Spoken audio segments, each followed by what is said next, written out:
Battle ground धुआं है।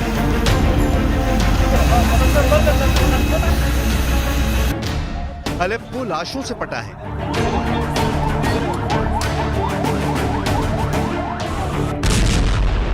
Idlib में बम धमाकों का शोर है।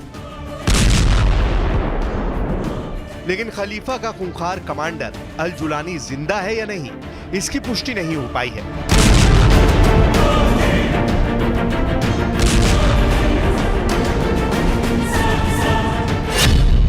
पूरा नाम अबू मोहम्मद अल जुलानी, दूसरा नाम अहमद हुसैन अल शारा, तीसरा नाम उसामा अल वहदी।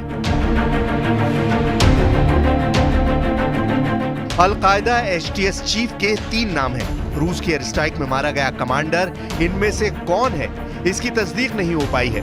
अर्दवान के बगदादी के नाम से कुख्यात हो चुका कमांडर जुलानी वाकई में मारा गया है या फिर उसके नाम की पहेली में पुतिन उलझ गए हैं। ऐसा इसलिए कहा जा रहा है क्योंकि जुलानी की मौत की अटकलों के बीच अल-कायदा ने सीरिया युद्ध को सबसे भयानक जंग बना दिया है।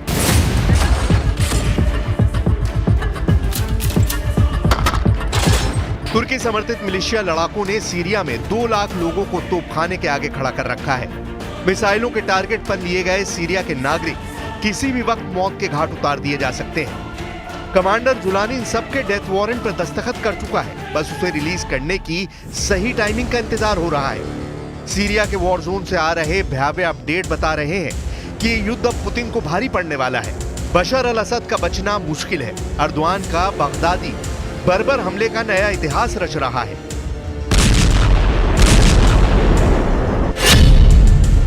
Syrian observatory for human rights के मुताबिक तुर्की समर्थक एचटीएस लड़ाके लाल रिफात शहर और आसपास के कई गांवों पर कब्जा कर बैठ गए हैं। रिपोर्ट में बताया गया है कि उत्तरी अलेप्पो में तकरीबन 2 लाख सीरियाई कुर्द आबादी को तुर्की समर्थक गुटों ने बंधक बना लिया है। तुर्की समर्थक लड़ाकों ने कुर्द बहुल इलाकों को दुनिया से अलग थलग कर दिया है। सीरिया का ताल रिफात तुर्की बॉर्डर से सिर्फ 20 किलोमीटर दूर है, जहां भीषण खून खराबा शुरू हो गया है। स्वयंभू खलीफा अर्दवान के कमांडर जुलानी के निशाने पर कुर्दों के साथ सभी अल्पसंख्यक हैं।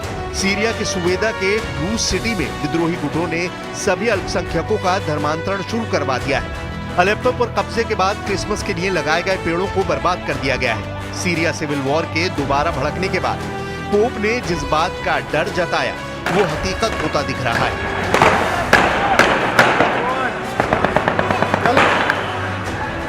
È mia speranza che lo spiraglio di pace che si è aperto possa portare al cessate il fuoco su tutti gli altri fronti, soprattutto a Gaza. Ho molto a cuore la liberazione degli israeliani che ancora sono tenuti in ostaggio e l'accesso degli aiuti umanitari alla popolazione palestinese stremata. Commander Julani Abu Bakr al Baghdadi की तरह नरसंहार पर उतारू है। Jolani के हमले का तरीका और मकसद भी बगदादी वाला ही है।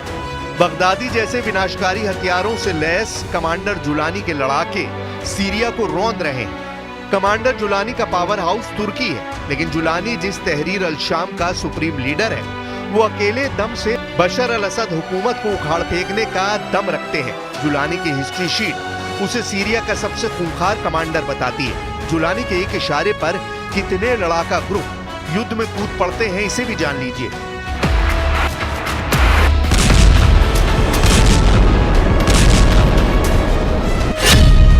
Jaish al Muhajireen wal Ansar, green battalion, Khorasan group, Suqour al Izz Tawhid battalion, Jamaat al Murabitin, al Ikhlas brigade, Mutah brigade, Ibn al Qayyim brigade, al Qaqa Islamic brigade, Ansar अल दीन front, लिवा अल हक्का, जैश अल सुन्ना Idlib और Aleppo, mountain lion's battalion, कातिबत बैत अल मक़दिस, अंसार अल शाम, हानी अल नस्र brigade, Umar इब्न Khattab force, Abdullah अज़्ज़ाम brigade, असुद अल हरब brigade.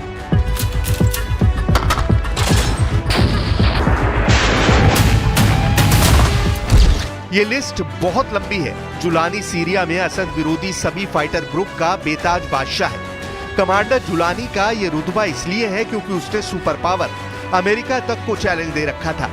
Jolani को Iraq में अमेरिकी सेना ने गिरफ्तार भी किया था। साल 2008 में जुलानी को रिहा किया गया। रिहाई के बाद अल जुलानी इराक के इस्लामिक स्टेट के साथ फिर से जुड़ा। 2011 में अरब क्रांति शुरू हुई तो जुलानी सीरिया आकर बशर के खिलाफ विद्रोह का पोस्टर बॉय बना। 2012 में जुलानी के बनाए जमात अल नुसरा ग्रुप ने बशर सरकार की बुनियाद हिला दी थी। आगे चलकर जुलानी ने हयात तहरीर अल शाम संगठन बनाकर असद से युद्ध शुरू कर दिया। जुलानी के झंडे तले एक एक कर खाड़ी के वो सभी टेरर ग्रुप जुटने लगे जिनकी बशर से दुश्मनी है। जुलानी ने 2020 से ही बशर के खिलाफ जंग की तैयारी शुरू कर दी थी।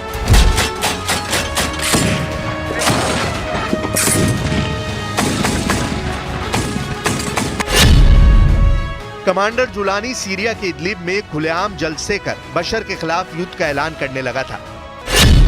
HTS से जुड़े मीडिया जुलानी के भाषण के वीडियो का प्रसारण पूरे सीरिया में करने लगे थे। सोशल मीडिया के जरिए जुलानी के जहरीली तकरीरें सभी फाइटर ग्रुप तक पहुंचाई जाती थी।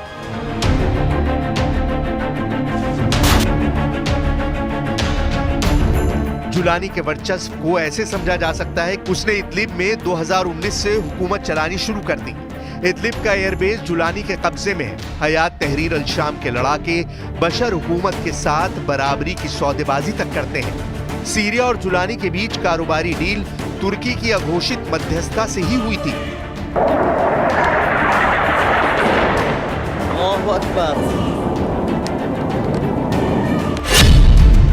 जून 2023 में तहरीर अल शाम और सीरियन डेमोक्रेटिक फोर्सेस ने औपचारिक कूटनीतिक वार्ता शुरू की थी जिसमें रुजावा और इदलिब के बीच ईंधन आपूर्ति का कारोबार का समझौता हुआ।